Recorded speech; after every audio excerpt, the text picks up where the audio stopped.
Nilinaw ng Department of Social Welfare and Development Region 2 ang kinakailangang requirements sa mga tricycle drivers para sa pagtanggap ng tulong pinansyal mula sa kanilang ahensya. Sa eksklusibong panayam ng IFM News Team kay DSWD Regional Director Lucia Suyo Alan, sinabi nito na tanging driver's license lamang ang kailangang ipresenta ng mga benepisyaryo kapag kukunin ang nabanggit na cash aid at ang kanila lamang iiwan sa magre-release ng pera ay ang photocopy ng kanilang lisensya. Matatanda ang noong nagkaroon ng payout sa ilang lungsod sa lalawigan ng Isabela noong ika-8 ng Abril, isa sa mga nagdulot ng kalituhan sa mga benepisyaryo ay kung ano nga ba ang requirements na kailangan nilang dalhin.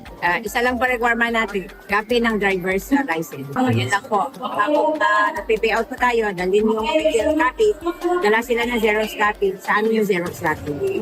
Yan lang po ang requirement. Wala nang iba. Maliban dito, nilinaw din ni RD Lucia Suyo Alan na hindi sila ang namili ng mga benepisyaryo at ang listahan ng mga tumanggap ay inendorso lamang ng local government unit na base rin sa ipinasang listahan ng mga toda. Aniya kung mayroon mang hindi napabilang sa listahan, maaari nilang isangguni ito sa LGU. Dagdag pa ng direktor, ang tulong pinansyal na ito ay para lamang sa mga driver at hindi para sa mga operator, maliban na lamang sa mga tricycle driver operator. Samantala, para naman sa mga tricycle drivers na hindi pa nakukuha ang tulong para sa kanila, maaari na silang magtungo sa pinakamalapit na opisina ng DSWD sa kanilang lugar hanggang sa araw ng Lunes, ika-13 ng Abril upang kunin ang kanilang cash aid.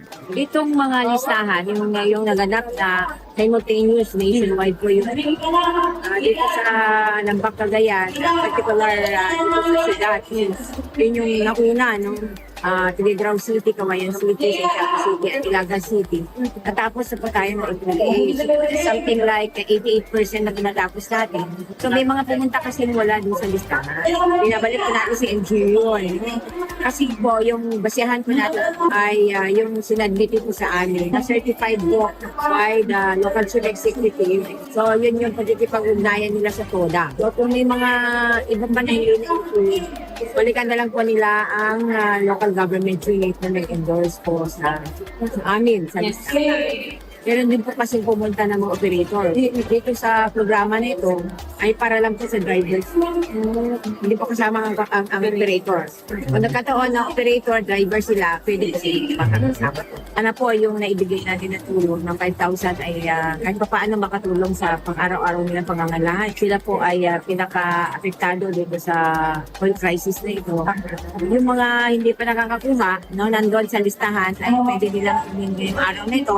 Yung mga hindi sila nakapunta dahil may sakit, out of town, pwede nilang kunin ngayon, pwede pa hanggang Lunes. Yung mga inaayos pa yung mga kapatid. Nakatakda namang makatanggap ng parehong tulong pinansyal ang mga tricycle drivers mula sa iba't ibang bayan sa mga susunod na araw ngayong natapos na ang payout sa ilang lungsod sa lalawigan. Para sa IFM News, ako si Idol Zaira Kuntapay. Idol! IFM News.